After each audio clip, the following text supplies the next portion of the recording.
Assalamualaikum warahmatullahi wabarakatuh. Berjumpa lagi dengan saya Asep Bruder dari RPB Klinik Bekasi ya. Sahabat-sahabat, bagaimana kabarnya? Mudah-mudahan diberikan kesehatan, ketenangan, ketentraman, kebahagiaan, keberkahan. Amin. Ya Allah ya Rabbal alamin. Yang sedang diuji dengan penyakit yang ada di lambung, GERD, asam lambung, kemudian gastritis atau apapun yang merasakan di lambung, di usus ya, mual, kemudian nggak nyaman di ulu hatinya ya, kemudian terjadi pembesaran di livernya. Nah, boleh menggunakan Ayamil. Ayamil itu mengandung susu kambing etawa, kemudian di dalamnya mengandung Morinda citrifolia, ekstrak daun salam, ekstrak daun kelor. Ya, sangat lengkap sekali sahabatku, ya, sangat lengkap. Maka konsumsinya pagi 2 sendok makan diaduk dengan air hangat, dan malam atau sore 2 sendok makan diaduk dengan air hangat. Itu rutinkan konsumsi itu, rasakan lebih nyaman, lebih enak, dan mudah-mudahan Allah lebih sembuhkan. Ya, banyak yang sudah Allah sembuhkan melalui Ayamil ini ya. Yang kedua, konsumsi habsro, habatus sauda, bipolen dan propolis 2 kali sehari.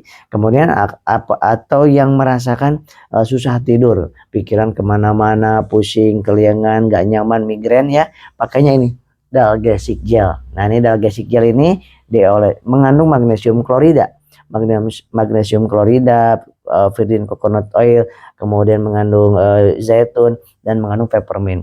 Nah, itu enak banget kalau dioleskan di sini, di punggung, di leher belakang, kemudian di sini dan di dada ya, agar melebar aliran darahnya ke jantung, kemudian ke paru bagus, kemudian ke kepala juga semakin bagus, dan menjadi terapi penghangatan di situ ya. Yang selanjutnya, yang merasakan suka lemes, kemudian cepet capek, cepet ngos-ngosan, keliangan mata buram ya, itu bagaimana cara mengatasinya? Dicek gula darahnya. Biasanya gula darahnya kurang dari 110, bisa 100, bisa 90, bisa 80, bisa 70. Nah, gula darah yang rendah itu namanya hipoglikemi, bisa menyebabkan lemas, keringat dingin, gemetar, ngos-ngosan, kemudian nafas kayak nggak sampai. Nah, itu glukosa terlalu rendah. Nah, glukosa terlalu tinggi namanya diabetes. Glukosa terlalu rendah, gula darah terlalu rendah namanya hipoglikemi. Itu juga terasa gak nyaman, kalau berpikir juga kurang fokus, kurang bisa khusyuk, seperti itu ya. Maka makan yang cukup, nasi, karbohidrat cukupkan. Kemudian sekali-kali pagi, siang, sore, malam minum air manis ya. Gula ya, gula pasir boleh ya. Gak pakai teh boleh, gak pakai teh boleh. Ini khusus orang yang gula darahnya rendah ya, yang khusus hipoglikemi. Biasanya orang yang anxiety, psikosomatis, itu biasanya sering ketakutan, kecemasan, biasanya gula darah cepat ngedrop ya, seperti itu. Nah, sahabat-sahabat, ya, gimana pikiran yang ketakutan, kecemasannya? Yang anxiety, psikosomatis itu ketakutan, kecemasan yang bersumber dari pikiran, dari memori yang pernah terjadi ketakutan di masa yang lalu. Kemudian pernah melihat-lihat, baca-baca tentang yang menakutkan, tentang penyakit ini, penyakit itu, penyakit apa, jin, guna-guna, makin takut. Sehingga berangkat ke depan aja takut, sehingga ke toilet aja harus ditungguin ya kan. Kemudian ke kerumunan banyak orang takut, kemudian naik pesawat takut, naik ini takut, wah serba takut, hidup bagaikan sudah tidak hidup. Nah, itu gak usah khawatir, itu psikosomatis.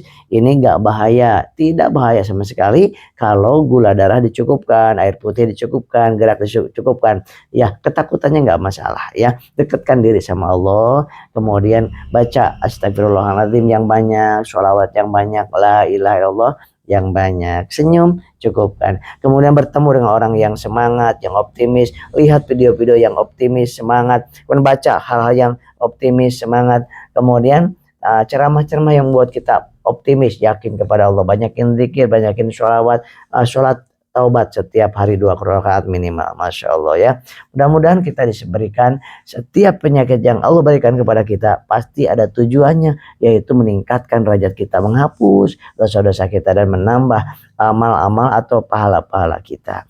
Tugas kita ikhtiar, berdoa, hasilnya serahkan kepada Allah Subhanahu wa taala yang Maha Kasih, yang Maha Sayang, dan Maha Kuasa atas segala sesuatu. Demikian, assalamualaikum warahmatullahi wabarakatuh.